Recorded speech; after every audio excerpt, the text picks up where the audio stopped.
Seja bem-vindo à nossa 7ª live, Reflexões sobre a Crise. Dessa vez nós vamos falar sobre um diagnóstico e recuperação da saúde empresarial das escolas. Nessa série, a Alabama vem tratando diversos assuntos que podem ajudar os seus gestores e mantenedores de escolas a superar as dificuldades. Falamos de aspectos financeiros, do uso das medidas provisórias, técnicas de negociação, formas de se comunicar mais adequadamente com as famílias. Tudo isso está gravado, está no YouTube. Busque lá pelos links, depois a gente divulga isso aqui no final. Mas é importante que o mantenedor tenha um apoio e é nesse sentido que a gente vem às sextas-feiras trabalhando com cada vez mais escolas que estão buscando aí saídas alternativas e trocando experiências, o que é fundamental também. Bom, hoje o assunto foi diagnóstico e recuperação da saúde empresarial da escola. Então, nesse início, eu vou passar a palavra para o Bayar e ele vai comentar um pouquinho do modelo do cavalo e depois a gente entra com uma ferramenta que desenvolvemos para as escolas fazerem um autodiagnóstico e testar a sua saúde e planejar a sua recuperação. Essa é a primeira da live que a gente escapou um pouquinho do curto e curtíssimo prazo e começamos a olhar mais um pouquinho adiante como mantenedores devem fazer sobre o período de retomada. Quer dizer, vamos ter um olhar um pouco mais estratégico para planejar um pouco melhor a retomada. Pode seguir, Bayar, por favor. Vamos lá. Muito bem, sejam todos bem-vindos. E para ilustrar um pouco mais, quando nós fizemos a live ao vivo, foi numa sexta-feira, dia 1º de maio, que era um feriado. Então, muitos mantenedores puderam participar e ter uma pausa nesse período de muita turbulência e pensar um pouquinho adiante. Por que isso? Porque se você pegar diversos historiadores, filósofos e tudo mais, o que se fala, o que se tem comprovado é que esses momentos de grande movimentação mundial, de grande comoção mundial, que são as pestes, as guerras, as revoluções, elas são um grande laboratório de experimentação científica, no sentido de que nesses momentos é que aparecem ou os grandes estadistas, ou os estadistas que eram só de fachada, não conseguem administrar crises como essa. Nos momentos individuais também, são nessas questões que aparecem as grandes virtudes ou os grandes vícios. São em momentos como esse que surgem as grandes ideias, porque há um foco na resolução de problemas. Então, muita coisa do que acontece em momentos de pandemia, ou de guerra, ou de revolução, se torna depois um benefício para a humanidade. Como, por exemplo, um caso clássico, que é o surgimento do ENIAC, né, que foi o primeiro computador durante a Segunda Guerra, mas outros casos também que talvez não sejam muito conhecidos, como o M&M's, surgiu durante a Revolução Espanhola, que os soldados comiam uma gotinha de chocolate envolvida numa camada muito espessa de açúcar, para que não o chocolate ficasse conservado ali dentro. E depois isso foi utilizado por um americano para lançar o M&M. A gente tem a margarina, o teflon, o micro-ondas, o leite condensado. Tudo isso foram frutos de processos de grande estressamento mundial, ou pandemias, ou guerras, ou revoluções. Até num termo muito bacana que eu coloquei aqui, né? Germes, armas e aço mudam as sociedades, do Diamond, um livro bem bacana que ele montou agora. Por que a gente começou com essa fala? Porque da mesma maneira que o mundo passa por isso, no setor empresarial e também individual, esses movimentos, por exemplo, de uma pandemia, acelera processos que já estão em curso. Ou seja, vamos pensar no nível individual. Aquele casamento que não vinha muito bem, nesse momento de muita preocupação, de confinamento, a tendência desse casamento é ser acelerado. Então, a pandemia age como se fosse um catalisador dessa reação química e ele se desfaz. Da mesma maneira, namoros e noivados que estavam em curso antes, agora, muito provavelmente, se tornem pedidos de casamento. E dentro da nossa empresa, dentro da nossa escola, a mesma coisa. Se eu tinha um problema financeiro, agora, nesse momento, ele se agravou. Se eu tinha professores num clima já não muito bom, nesse momento de redução de salário, ou de as pessoas terem que fazer um esforço maior, ele também se agravou. Agora, por outro lado, se eu tinha famílias muito defensoras da escola, com muita satisfação, nesse momento esse processo se intensifica. As famílias passam a defender mais a escola. Ou mesmo professores com uma grande capacidade de adaptação. Agora, em menos de uma semana, as aulas todas planejadas em um ambiente presencial tiveram que ir para um ambiente virtual. Isso talvez se acentue e se torne um benefício para a escola. Então, por que a gente montou isso? Porque agora é uma hora de fazer um diagnóstico inicial para que na retomada as questões que são problemas possam ser sanadas e o que foi ponto forte agora se aproveite de uma maneira ainda melhor. Porque o mundo depois disso, que todo mundo fala, é que ele vai voltar ao normal, mas não o normal de antes. Ele vai voltar a um novo normal. Você pensar como se fosse uma mola, né? Uma mola você estica um pouco, ela volta. Você estica um pouco, ela volta. Esses são os problemas que a gente tem no dia a dia, né? Esse movimento de ida, vinda normal que acontece. Agora, esse momento é um de muito estresse. Então você pega uma mola e estica muito ela. Se você estica muito, se você estressa essa mola, ela não volta ao que ela era antes. Ela volta, mas volta dentro de um novo normal. Isso é o que vai acontecer com a nossa sociedade e especificamente com o setor de educação. Muito provavelmente a gente vai fazer uma live específica sobre retomada e as consequências para o setor de educação mais para frente, quando a gente já tiver uma noção da volta. Muito bem, vamos para o modelo do cavalo. O que é esse modelo de cavalo? É uma metáfora que a gente faz de comparar a escola com um ser vivo. Por que isso? Porque existe toda uma dinâmica de gerenciamento e de administração para você analisar cada setor e cada ponto fundamental da escola. Então, eu vou mostrar para vocês como é isso. Existe o nosso cavalo, que é a escola, e esse cavalo ele tem 4 patas que dão um movimento a esse cavalo, fazem ele se deslocar, que levam esse ser vivo aos seus objetivos. Quais são? A pata do pedagógico, a pata do administrativo financeiro, a pata do marketing. Importante aqui que o marketing não é entendido só como propaganda. A propaganda é uma parte muito limitada do marketing. É muito mais o relacionamento com as famílias e com a comunidade, tá? É algo mais institucional. E também o capital humano, as pessoas que compõem a escola. Afinal de contas, a escola é um serviço feito de pessoas para pessoas. Então, o capital humano é um ponto muito importante. Todas essas patas, elas têm que estar bem desenvolvidas. Você não pode ter um cavalo manco. Então, elas precisam ser desenvolvidas, alimentadas e articuladas. Quem articula essas patas? Quem articula essas patas é a cabeça do cavalo, é o cérebro, é a parte pensante da instituição, responsável pelo pensamento estratégico. Então, os líderes da instituição precisam, como eles estão numa posição mais elevada, os olhos estão na cabeça desse cavalo, são os olhos que enxergam mais longe, o olfato, todos os sentidos estão presentes na cabeça do cavalo para pegar informações e poder articular as patas. Além disso, esse cavalo tem um coração, ou tem uma alma, que são os princípios e valores, é a parte ética da instituição. Todas as decisões que forem tomadas pela cabeça do cavalo para articular as 4 patas, elas passam pelo coração. Ou seja, essa atitude eu devo ou não tomar de acordo com a minha ética e com os meus princípios. Isso é fundamental. Muito bem. Só que esse cavalo ele não está isolado no mundo. Ele tem um ambiente onde a cabeça do cavalo deve construir cenários. Por exemplo, eu tenho uma cerca na minha frente.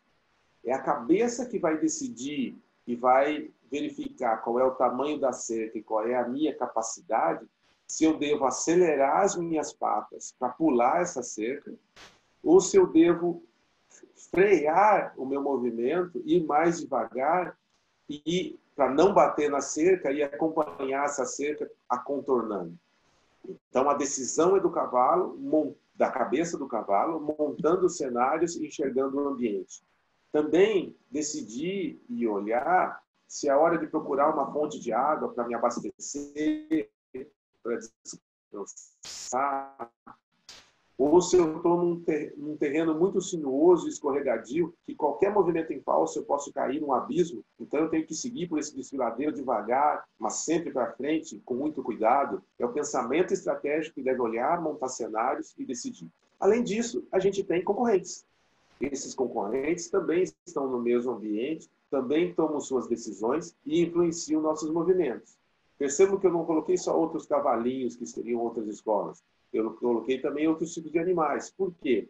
A escola concorre também. Na educação infantil, por exemplo, concorre com babás. Nas atividades extracurriculares, concorre com os clubes, com as academias.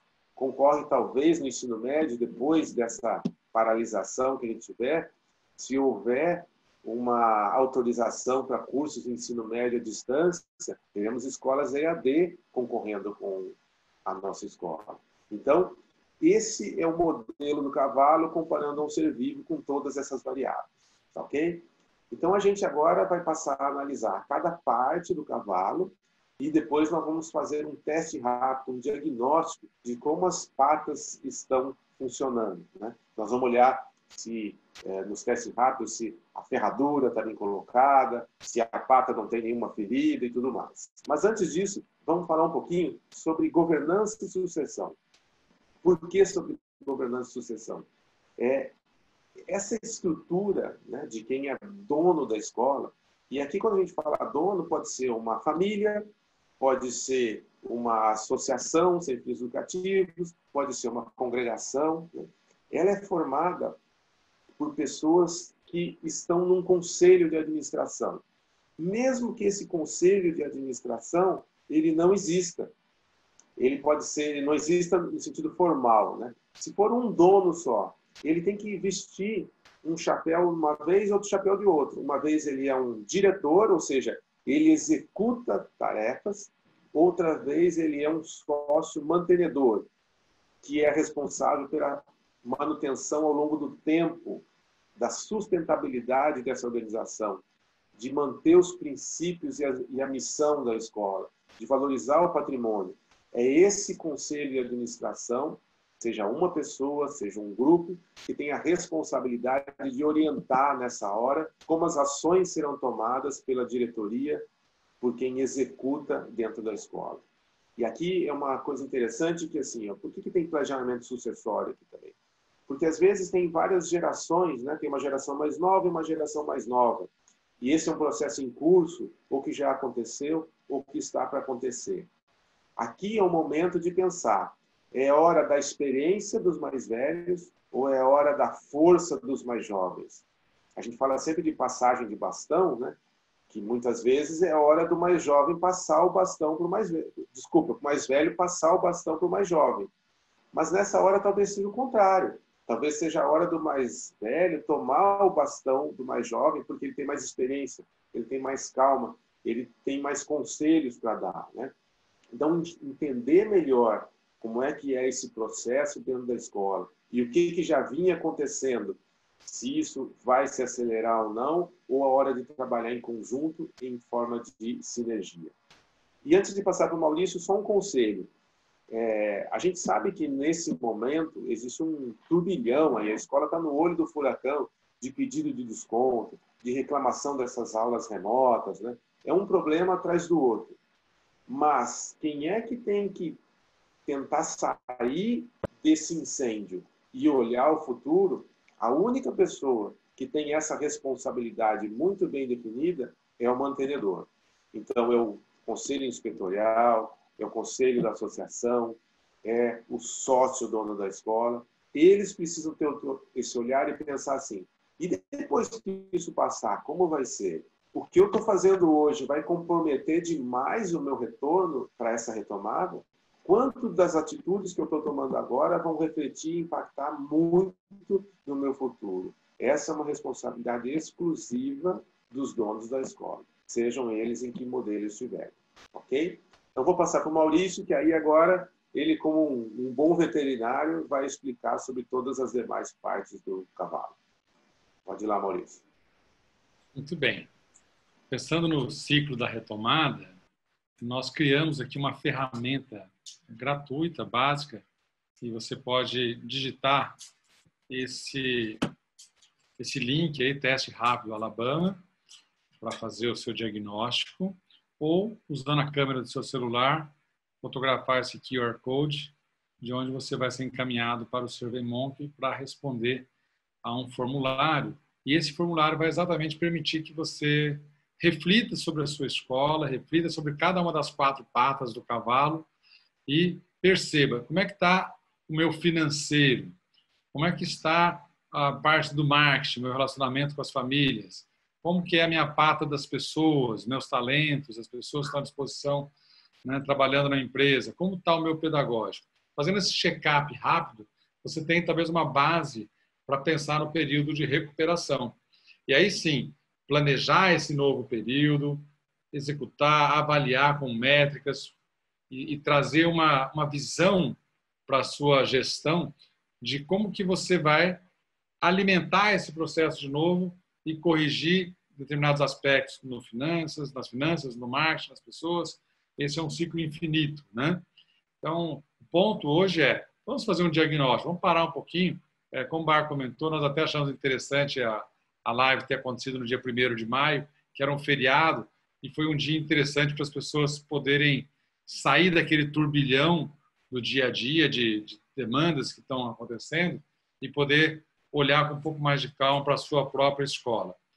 Ao longo do vídeo, se você já clicou ali, você vai ter instruções sobre como responder o questionário ou pode fazer isso mais adiante. Então, pensando aqui, primeiro passo, vamos retomar. A cabeça do cavalo é o pensamento estratégico. É você, como principal gestor da escola, como sócio, que tem que redesenhar a sua visão de futuro, avaliar as mudanças do seu mercado, fazer o seu planejamento estratégico, dizer como que vai ser esse período de retomada, como vai ser o novo normal, tá? Agora comece a pensar na pata do financeiro. Como é que a gente vai avaliar o nosso financeiro? Uma boa forma é fazer uma análise financeira da sua escola, respondendo para onde vai o dinheiro da escola, né? Uma parte do que a gente fatura, bruto, do que eu vendo, né, ela fica na forma já de descontos e inadimplência na mão dos meus clientes. Seja porque eu concedi desconto, seja porque eu fui obrigado a dar desconto, na convenção coletiva tem alguns casos assim, ou seja porque eu não concedi, mas também não recebi. Então ficou na mão das pessoas. Uma parte do dinheiro ficou ali. Uma outra parte importante vai para as pessoas que trabalham na escola, para remunerar a equipe. Esse é o principal custo de uma instituição de ensino. Eu pago tributos, então o governo também leva uma parte desse dinheiro. Eu pago os fornecedores de serviços, de produtos que a escola tem que comprar para manter as suas atividades. Eu pago locação do imóvel, eu pago para usar aquele espaço, né?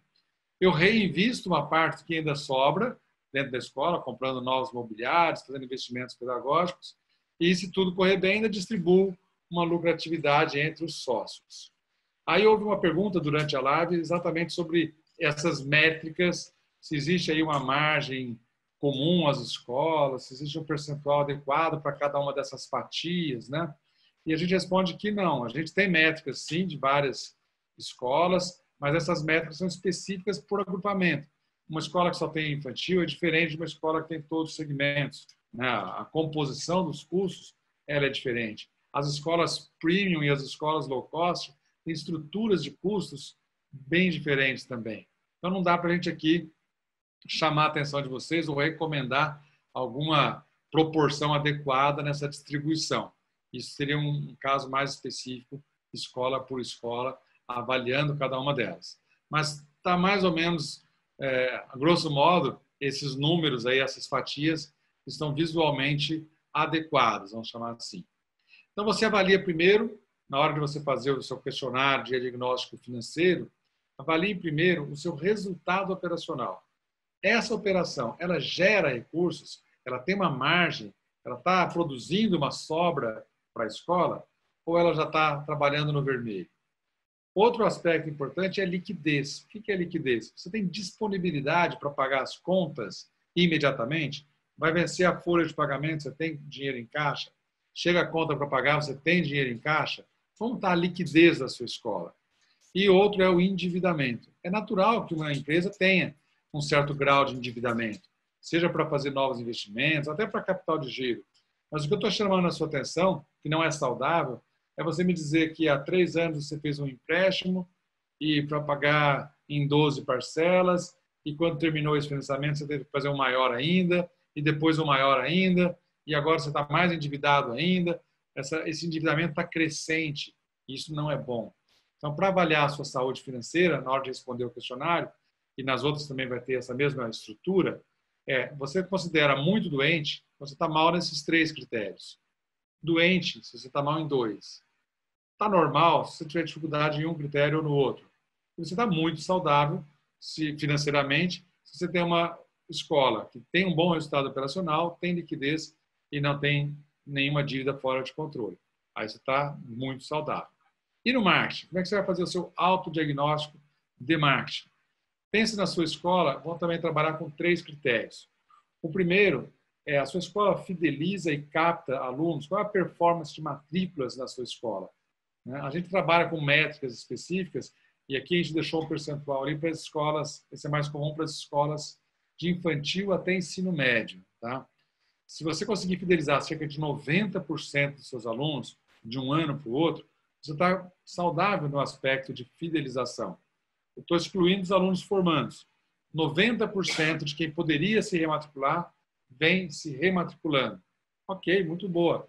E mais ou menos 20% de captação. 20% dos alunos que eu tinha no ano passado, esse total equivalente a isso, eu consegui trazer para a minha escola na forma de alunos novos.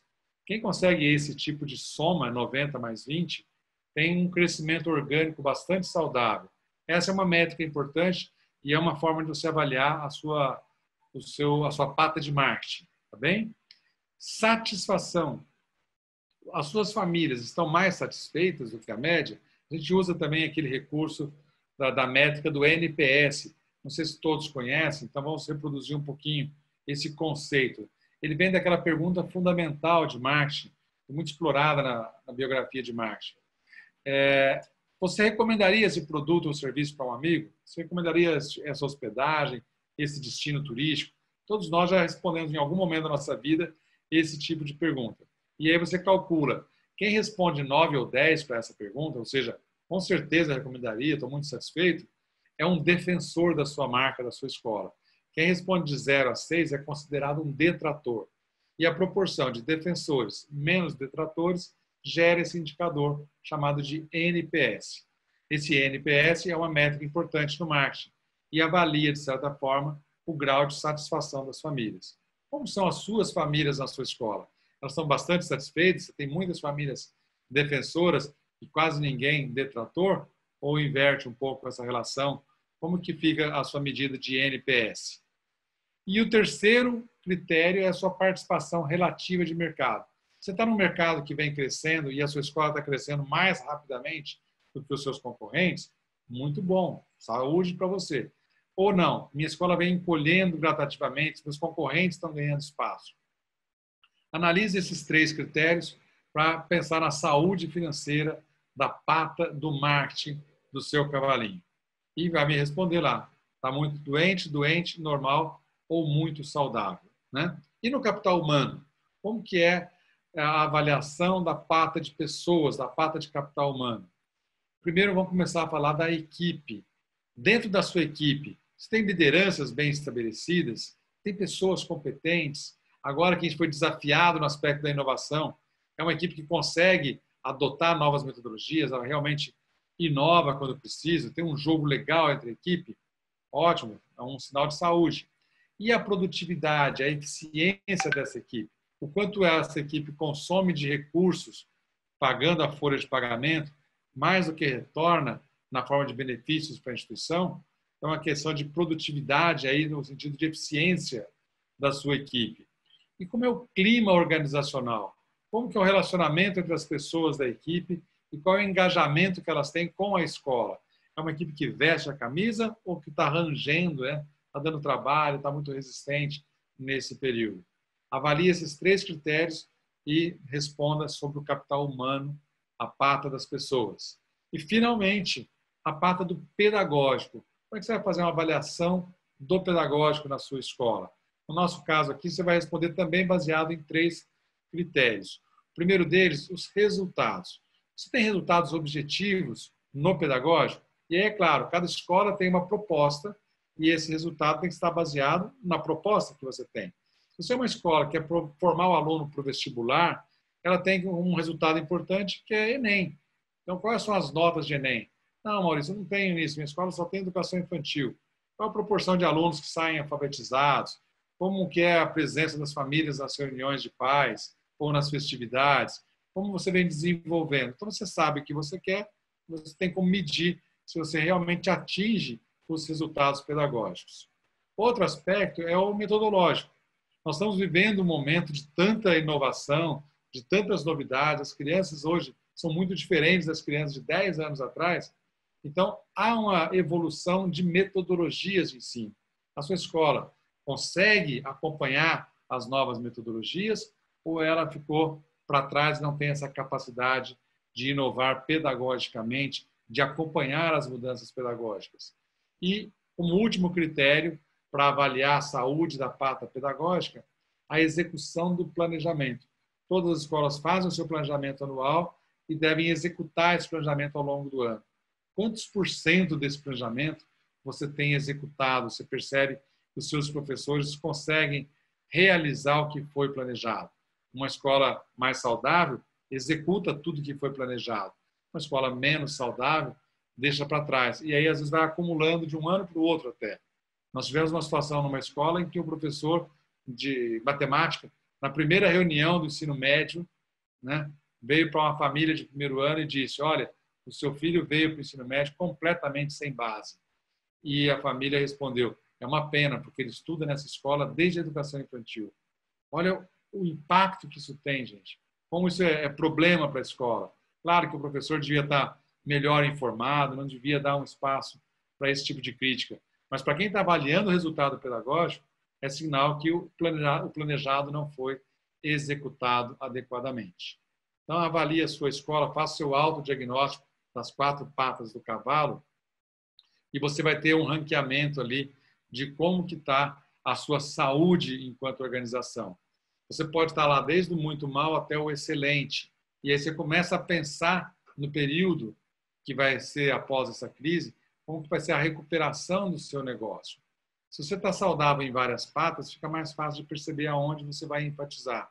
Se você está doente em muitas das patas, talvez buscar causas originais, né? Às vezes um problema de equipe revela que é ali também a causa para o problema pedagógico, é ali a causa de uma evasão maior, é ali a causa para uma ineficiência no financeiro e uma dificuldade também que vai trazendo endividamento, etc. Então, você deve, quando todos os aspectos estão comprometidos, buscar causas comuns a mais de uma pata. E se você está mais saudável, você pode explorar isso para conseguir uma recuperação mais rápida, acelerar primeiro, né? Nós estamos saindo desse período em que todo mundo teve que andar numa velocidade mais calma. A gente usou essa expressão numa outra live. Você estava num período de andar na Fórmula 1, por exemplo, com todos os problemas ali de um acidente, de algum problema desse tipo, e você teve que tirar o pé, você teve que andar mais devagar, zelar pela saúde das pessoas, né? Então, evitar grandes riscos. E agora, quando der o sinal verde de novo, se a sua escola está mais saudável, ela vai poder acelerar mais rapidamente. E aí ganhar mercado e recuperar mais rapidamente.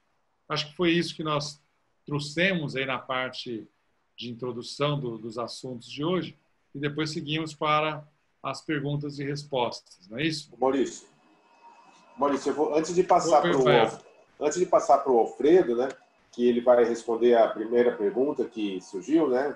Na verdade, nós juntamos diversas perguntas e observações e o Alfredo vai trazer isso para a gente. Acho importante aqui, já que a gente falou de governança, né, de pensamento estratégico, de diagnóstico, fazer uma metáfora, né, que você usa sempre, que é a seguinte. É claro que aqui a gente mostrou um teste rápido, que é importante, né? Existem outros relatórios que a gente faz, mas eu queria fazer a seguinte comparação, né? Quando você vai ao médico, ele solicita alguns exames. Então, por exemplo, ele solicita um raio-x do seu pulmão, né? Você vai lá, tem o técnico de radiologia que vai fazer esse raio-x. É como o relatório, e o raio-x é como um relatório, uma pesquisa de satisfação, por exemplo. Aí o médico, ele vai pegar essa pesquisa de satisfação, vai pegar esse raio-x e vai orientar um determinado tratamento, vai prescrever um tratamento. O médico é mais ou menos o consultor. Agora, quem é responsável por cumprir, seguir o tratamento a risco, ou então para tomar ações, tomar atitudes para que aquele problema apontado lá no raio-x, ele se resolva ou ele não se agrave? Aí é o gestor, é a própria escola. Ela é o paciente. Então, ela é que precisa ter consciência e fazer as ações necessárias para acentuar os seus pontos fortes e não aprofundar os seus pontos fracos e os seus problemas. Tá? Então, vou passar a palavra para o mais confortável, né? Dizer para as escolas, olha, você tem que emagrecer, você tem que fazer atividade física, você não pode comer tanto chocolate, não pode beber tanto, mas quem vai realmente enfrentar isso, tomar o remédio na hora certa, fazer a fisioterapia, é a própria escola. Mas a gente espera, claro, contribuir com essa recuperação, estando junto das escolas, fazendo um pouco dessa cobrança, né, de que as decisões devem ser tomadas de uma maneira equilibrada para que a gente saia dessa situação da melhor forma. Estamos juntos nisso, mas a escola é que tem que fazer essa gestão acontecer. Então, Alfredo, pode iniciar com uma das primeiras questões que surgiram aí no chat. Bom, antes até de colocar a primeira questão, eu vou aproveitar o gancho que o Baiar e o Maurício colocaram. Tudo tem o seu momento. Cabe ao diretor aproveitar o melhor momento. Nós, na Alabama, a gente não fala que nós temos cliente, nós temos várias escolas, porque a gente se apaixona por cada um dos nossos clientes e a gente veste a camisa como sendo a nossa escola. E aí a gente tem que dar sucesso. Uma delas, a qual eu tenho, por todas eu tenho sempre um grande carinho, essa não é diferente. Há uns 10 anos atrás, elas nos chamaram e não deu certo, não fechamos negócio. Mas faz 4 anos que a gente fechou o contrato, vem trabalhando e, graças a Deus, é uma escola que, graças ao planejamento pedagógico, graças ao planejamento administrativo, está conseguindo atravessar a crise de uma maneira muito melhor. Tá? Então, o que a sua escola vai tirar de lição da crise? Bom, uma das principais perguntas foi a respeito de marketing. Né? Muitas escolas até de educação infantil hoje não estão conquistando novos clientes, porque dificilmente uma escola está conquistando novos clientes. Que ação de marketing que a gente pode fazer? E aí eu pego a palavra do Baiar durante a palestra, que marketing não é apenas propaganda, não é apenas prospecção, mas vai ser também a fidelização. Nós estamos em véspera de um dos mais importantes eventos de qualquer escola, que é o Dia das Mães. E aí o que acontece? Nós vamos deixar passar batido? Nós não vamos fazer nada? Nós não vamos mandar uma flor virtual? Nós não vamos fazer uma ação junto com os nossos professores, cantar uma música, mostrar que a gente está preocupado sim com a família, com os alunos. E nesse momento de Dia das Mães, que vai ser um Dia das Mães especial, a escola também pode participar. Eu acho que é importantíssimo, tá? É manter esse vínculo, ainda mais no momento como nessa semana, onde foram vários boletos para casa, e aí você teve situações de escolas que realmente estão conseguindo atravessar bem a crise, com pouquíssimos cancelamentos, ou quase nenhum, mas, por um outro lado, algumas escolas que também se impactaram bastante, com vários pedidos de cancelamento de matrícula ou pedidos de desconto. Bom, fica aí a dica. A crise ainda vai durar 1, 2, espero que não chegue a tanto, mas pode chegar até em 3 meses. O que nós vamos fazer nesse período? Tá? Não basta só dar as aulas à distância, ter esse contato virtual. Acho que é legal da gente pensar também em outras alternativas, ok? Maurício.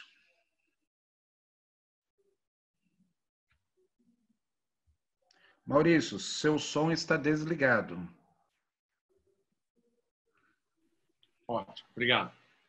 Outra questão que surgiu na nossa live foi sobre, especialmente as escolas de educação infantil, que têm uma pressão maior sobre descontos e transferências, naqueles casos as crianças de 4 anos em diante e que os pais vêm pedir o cancelamento, né? E aí há uma dúvida, porque algumas escolas entendem que elas não podem simplesmente cancelar, dado que essas crianças precisam, pelo Estatuto da Criança e do Adolescente, estar matriculadas, é uma obrigação da família isso.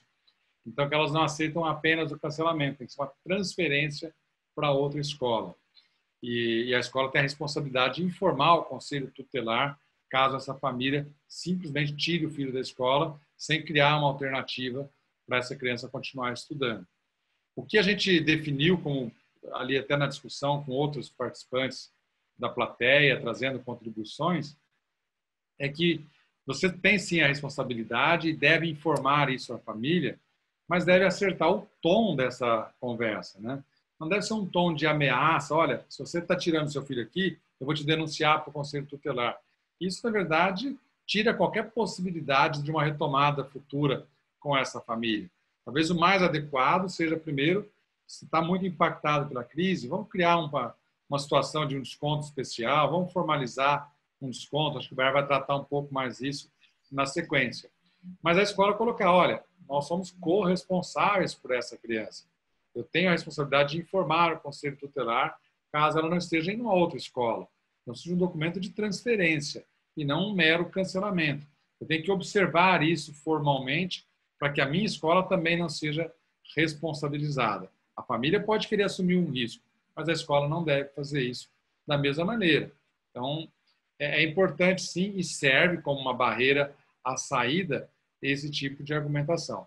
E mesmo com os menores, você não vai ter esse poder, né, de uma situação mais grave vir a acontecer com a família, mas deve falar, olha, o momento agora não é de uma mudança nessa rotina, mais do que já está sendo, né? É importante que ele mantenha os vínculos com os colegas, com a professora, com a escola. Então, não vamos quebrar isso. Vamos superar juntos esse momento. Esse talvez seja uma maneira melhor de conduzir a negociação com uma família que pensa em desistir da relação com a escola, né? Nas lives anteriores falamos de negociação, talvez valha a pena procurar esse link e aprofundar um pouco sobre metodologia de negociação que pode ajudar. Bayard tinha uma terceira questão, fique à vontade. Isso. Eu vou falar um pouco agora sobre a parte financeira, né, de cancelamento e de desconto, mas antes só gostaria de complementar a resposta do Maurício, que a escola tem que tomar um cuidado, né? Vamos falar dos alunos menores, né? Berçário e ali 1, 2 anos, né? Que não precisa dessa formalização. Alguns pais estão tomando a decisão de cancelar a matrícula e esperar 2, 3 meses até as aulas voltarem, então 3, 4 meses, e matricular novamente, voltar inclusive para a mesma escola, para não continuar pagando esses meses, que do entendimento dele, como seria só um berçário, algo onde ele tivesse que presencial deixar o filho, e ele está em casa, vai economizar esse dinheiro. Então, algumas escolas estão enfrentando isso. O cuidado que tem que tomar é na volta, para esse pai que ficou 2, 3 meses sem pagar, não voltar contando muita vantagem para aqueles que foram fiéis a você e continuaram pagando. Então, não tem muito como impedir a matrícula desses que voltam, aliás, nem deve, né? Porque é um aluno a mais, você não vai deixar de ganhar esse aluno, né? Ou de retomar esse aluno.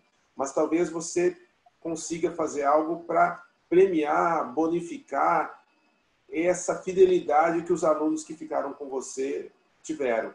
Ou numa primeira parcela da matrícula para o próximo ano, ou em serviços durante dezembro e janeiro do integral, mas montar uma estratégia para que esses pais que permaneceram fiéis, eles sejam contemplados e reconhecidos por essa fidelidade, tá bom?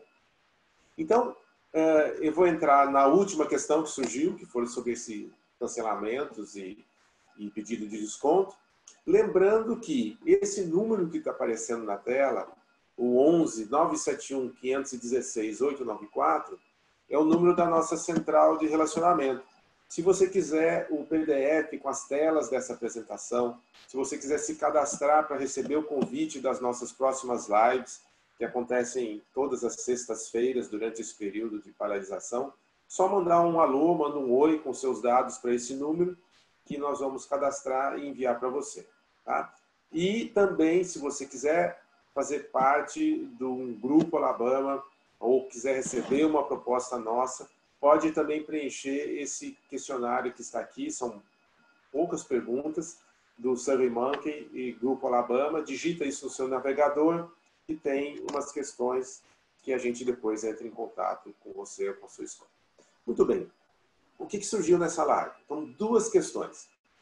Nesses pedidos de desconto, a gente precisa pedir, por exemplo, o pai que diz que foi mandado embora, ou que teve o contrato suspenso, né, pela MP 936, ou que teve uma redução de jornada de 50%, a escola pode pedir esse termo. Eu não só diria pode, na verdade eu diria deve, né? Esse acordo a escola deve pedir. Por quê?